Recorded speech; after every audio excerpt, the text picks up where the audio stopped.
ओम शांति। 15 अगस्त 2025 की मुरली से मुख्य पॉइंट। परमात्मा कहते हैं, मीठे बच्चे सवेरे सवेरे उठ यही चिंतन करो कि मैं इतनी छोटी सी आत्मा कितने बड़े शरीर को चला रही हूँ। मुझ आत्मा में अविनाशी पार्ट भरा हुआ है। प्रश्न हमें कहते हैं, शिव बाबा को कौन सी प्रैक्टिस है, कौन सी नहीं। आत्मा का ज्ञान रत्नों से श्रृंगार करने की प्रैक्टिस शिव बाबा की है। शरीर का श्रृंगार करने की प्रैक्टिस नहीं है उन्हें। क्यों? क्योंकि उनके पास तो शरीर ही नहीं है। मैं ब्रह्मा बाबा का शरीर किराए पर लेता हूँ, लेकिन इस शरीर का श्रृंगार ये आत्मा स्वयं करती है, मैं नहीं करता हूँ। मैं तो देखो सदा अशरीरी हूँ। गीत है, बदल जाए दुनिया ना बदलेंगे हम तुम्हारी कसम। ये गीत आत्मा ने कानों द्वारा सुना है। एक छोटी सी आत्मा के आधार पर ये कितना बड़ा शरीर चलता है। दुनिया में ये बाबा कहते हैं, बात किसी को भी पता ही नहीं है। जो इस शरीर पर आत्मा विराजमान होती है वह अकाल मूर्त है। आत्मा का ही ये तख्त है भ्रुकुटी के बीच में जो होता है। ये ज्ञान कितना रमणीक रहस्य युक्त है। जब रहस्य युक्त बातें सुनी जाती हैं तो चिंतन भी चलना चाहिए। तुम बच्चों का भी देखो यही चिंतन चलता है। शरीर तो खत्म हो जाता है, बाकी आत्मा रहती है। ये बातें सवेरे उठकर ख्याल करनी चाहिए। छोटी सी आत्मा में अविनाशी पार्ट भरा हुआ है जो न खत्म होने वाला है। ज्ञान परमात्मा ही आकर बताते हैं। शरीर 5 तत्वों से बनता है। ब्रह्मा को थोड़े ही पता है। बाबा कहते हैं, ब्रह्मा को थोड़ी पता चलता है। शिव बाबा की आत्मा कैसे शरीर में आती है, ऐसे भी नहीं कि हमेशा इन्हीं के शरीर में रहती है। सत्संगों में ऐसी ऐसी बातों पर कोई का भी ख्याल नहीं चलता। बाबा कहते हैं, आत्मा और परमात्मा का जरा भी ज्ञान नहीं रहता है। ना कोई साधु सन्यासी आदि यह थोड़े ही समझते हैं कि आत्मा शरीर द्वारा इनको मंत्र देती है। आत्मा का ही ज्ञान किसके पास भी नहीं है। परमात्मा का ज्ञान कैसे होगा? फिर देखो कहा, इस शरीर में जो भी आत्मा उस परम पिता परमात्मा ही पढ़ा रहे हैं। गायन भी है ना, आत्मा परमात्मा अलग रहे बहुकाल, हिसाब है ना। तुम बच्चे तो फिर जानते हो आत्मा शरीर द्वारा बोलती है। आत्मा ही शरीर द्वारा अच्छे बुरे कर्म करती है। तो ख्याल करना चाहिए ना। प्रैक्टिस करो कि आत्मा क्या है जो इस शरीर द्वारा सुनती है। आत्मा का बाप परम पिता परमात्मा है, जिससे पतित पावन ज्ञान सागर कहते हैं। फिर बाबा ने कहा, कोई भी मनुष्य को सुख का सागर, ज्ञान का सागर कैसे कह सकते हैं? पवित्रता का सागर एक परमात्मा ही है। मनुष्य तो सिर्फ भक्ति मार्ग के शास्त्रों का वर्णन करते हैं, उन्हें प्रैक्टिस अनुभव थोड़ी ना है। परमात्मा ही आत्मा को आकर गुलगुल बनाते हैं, यानी पवित्र बनाते हैं। परमात्मा कहते हैं, आत्मा मेरी मत पे चलो। अभी तो देखो, अभी की श्रीमत ही यही है कि अविनाशी बनती जाती है। यह देखो नया ज्ञान, कितनी देखो बुद्धि चाहिए इसे ग्रहण करने के लिए। जिन्होंने शुरू से बहुत भक्ति की होगी वही अच्छी रीति धारण कर सकेंगे। यानी जिनकी द्वापर से बाबा कहते हैं अब तक अच्छी तरह से भक्ति हुई होगी ना, अगर ये ज्ञान कोई भी आत्मा ग्रहण नहीं कर पा रही है तो बाबा कहते हैं वो समझ नहीं है, उन्हें समझ में भी नहीं आएगा ये ज्ञान। इसका मतलब तो फिर जरूर हमने शुरू से भक्ति नहीं की है। इस समझ से बाबा कहते हैं, इस समझ बच्चों को देखो बहुत गुए बुद्धि मिलती है। यानी परमात्मा कहते हैं जो ब्राह्मण बच्चे हैं ना, उनको बहुत गुए बुद्धि मिलती है इस समय। तो आत्मा को देखो कितना मीठा बनना चाहिए, सबको सुख देना चाहिए। सुख देने से तो आत्मा मीठी बनती है ना। तो फिर सोचना चाहिए कि बाबा कितना मीठा है, हमें भी मीठा बनाते हैं। यानी हमारे अवगुणों को निकाल कर गुणों से भर देते हैं। इसीलिए आत्मा बाबा कहते भूले से भी कोई भी अकर्तव्य कार्य ना करे। ये प्रैक्टिस करते रहना है। फिर कहा, अभी भी देखो देवताओं के ढेर भक्त हैं, अपना सिर देने के लिए तैयार रहते हैं। जो बहुत भक्ति करते होंगे उनके आगे कम भक्ति करने वाले उनकी महिमा करते हैं ना। कोई बैठ जाते, कथावाचक बैठ जाते और फिर नीचे महिमा करते हैं। और बाबा कहते हैं, तुम तो देखो गुप्त वेश में हो। अब परमात्मा अपने घर यानी परम धाम ले जा रहे हैं, वहाँ शरीर ही नहीं है तो आवाज कैसे होगी? आत्मा के बिना शरीर तो जड़ बन जाता है। फिर कहा कि मनुष्य का कितना मोह रहता है। आत्मा शरीर से निकल गई तो 5 तत्व उन पर भी देखो कितना लव रहता है। स्त्री पति की चिंता पर बाबा की चिता पर चढ़ने के लिए भी तैयार हो जाती है।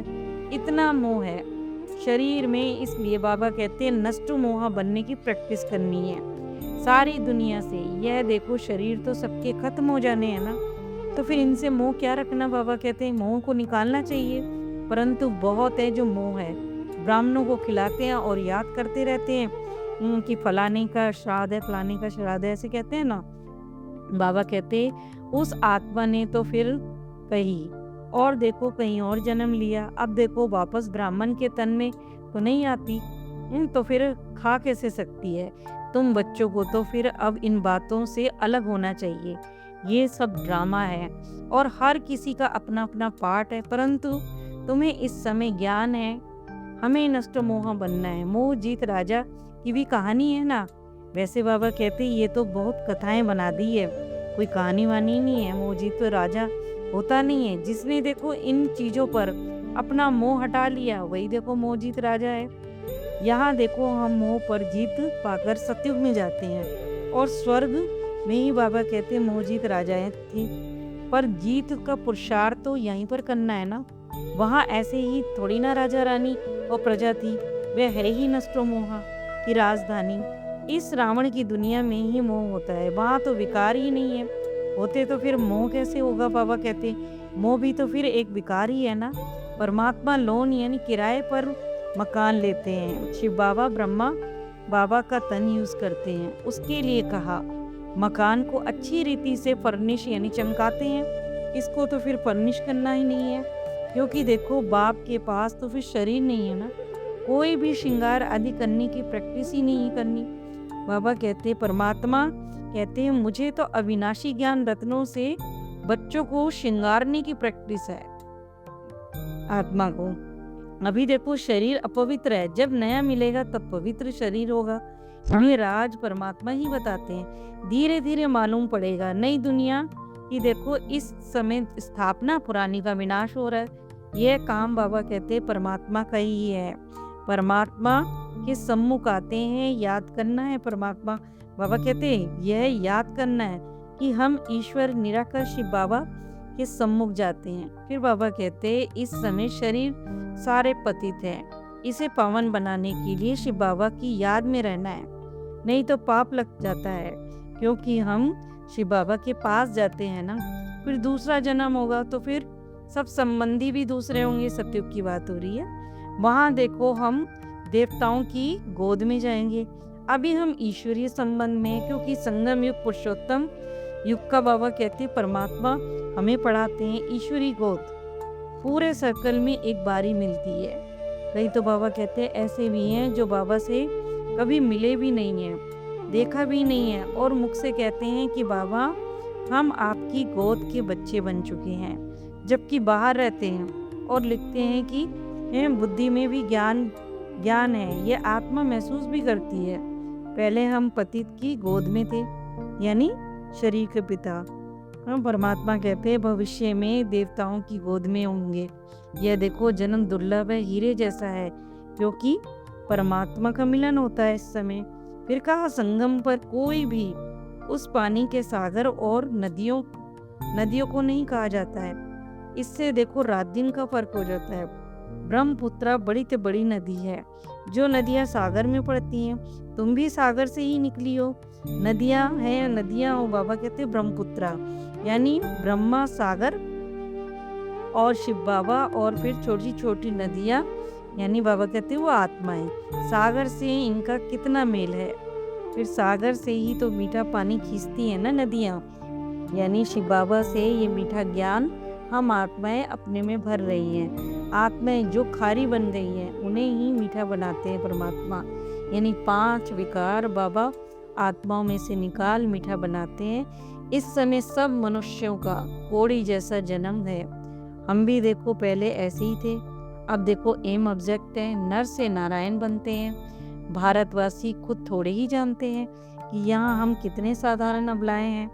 कोई बड़ा आदमी होगा तो फिर उनको यहाँ बैठने की दिल नहीं होगी, और जहाँ बड़े बड़े आदमी सन्यासी गुरु आदि लोग होंगे वहाँ की देखो बड़ी बड़ी सभाओं में होंगे। बाबा कहते हैं भगवान तो देखो गरीबों की रक्षा करते हैं, गरीब यानी ज्ञान रतन से।